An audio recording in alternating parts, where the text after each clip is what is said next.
Greetings and welcome, ladies and gentlemen.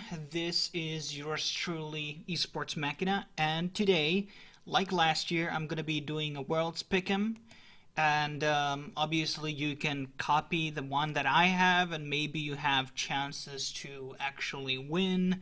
Some of the decisions might be, based on motions and, biases, but some of them might be based on facts and, past, records. Obviously, I've been watching every international event since, season 2 pretty much. So every Worlds, every MSI, every Rift Herald I've been watching.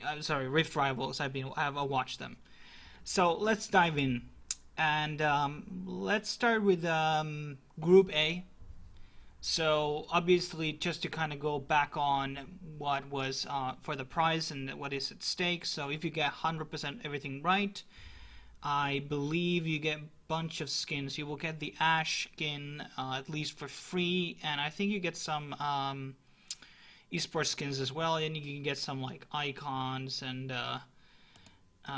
yeah, here you actually can see, you will get a tokens and you'll get some points, and perfect pick catch will give you 4 ultimate skins, okay, and well, that's pretty much it. DJ Zona, Spirit Coder, Boost Fire Israel, and Elementalist Lux. I got like 3 of them already, so but I'm just trying to see if I can predict. So let's finally get into the draft. So Group A, out of these 4 teams, SK Telecom is the strongest team, and they're gonna be first by normal, but they can be in a slump phase.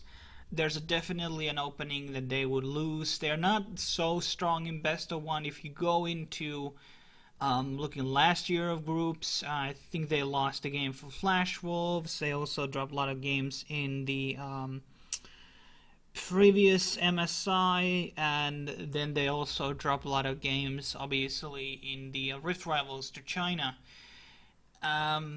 Edward Gaming, I'm not really a fan of their lineup, so whatever happens domestically in China is not very translatable to Worlds, but they are playing in their home arena, so it's very likely that they would be second. And AHQ is, depends on if Chawi will play or will Westor play on mid lane.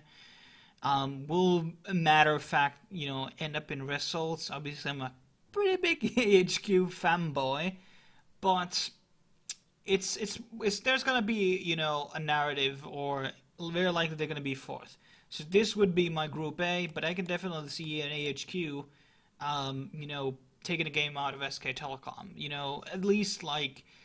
Historically, the LMS teams have been very, very good against Korean teams in head-to-head matchup, and because they have a very good macro sense of the game. But that's pretty much what I would choose for Group A. Anybody of these teams can make it out.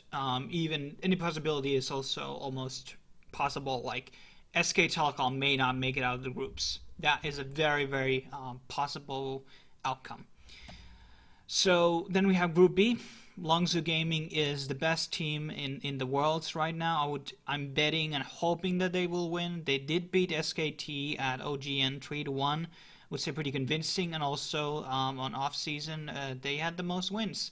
So it's not like they had like a tournament run or anything. So then you have to understand from the context that every team, such as Cloud9 here and Fnatic, when you come in from the play-in, you already are showing a lot of the comps. The Worlds patch is not going to be any different for the group stage as it was in the play-in. So you are automatically at disadvantage by being seeding into the teams, into the groups from the play-in. I do like the playing system, don't get me wrong, but it's always very disadvantageous. It's very similar to the Korean Gauntlet regionals, which is retarded because if the first place team is just gonna like play only on the finals, they get automatically seeded to the final. There's the problem that they will always see every like game that the previous teams are going to be playing, especially if they start from the very first round.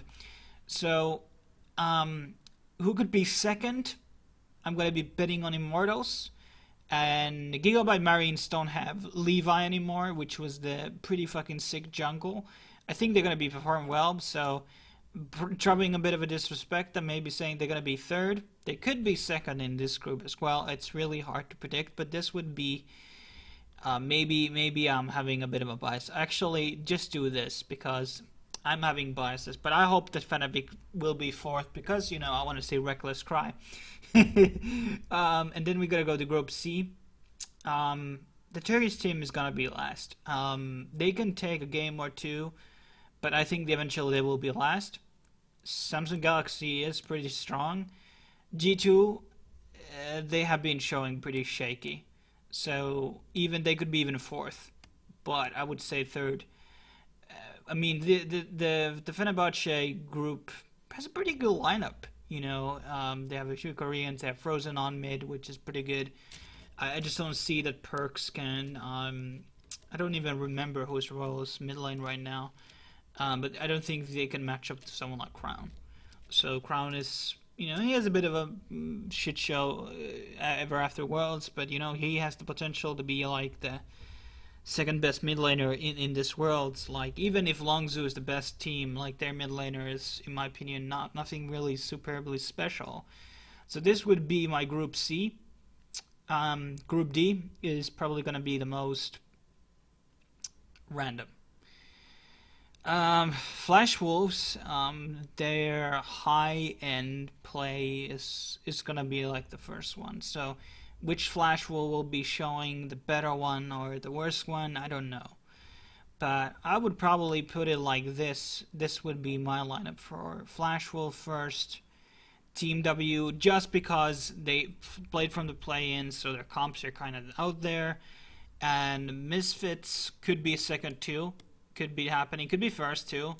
I don't think TSM is going to do anything remarkable. I don't think that they have always shit macro, and Flash Wolves has a better macro.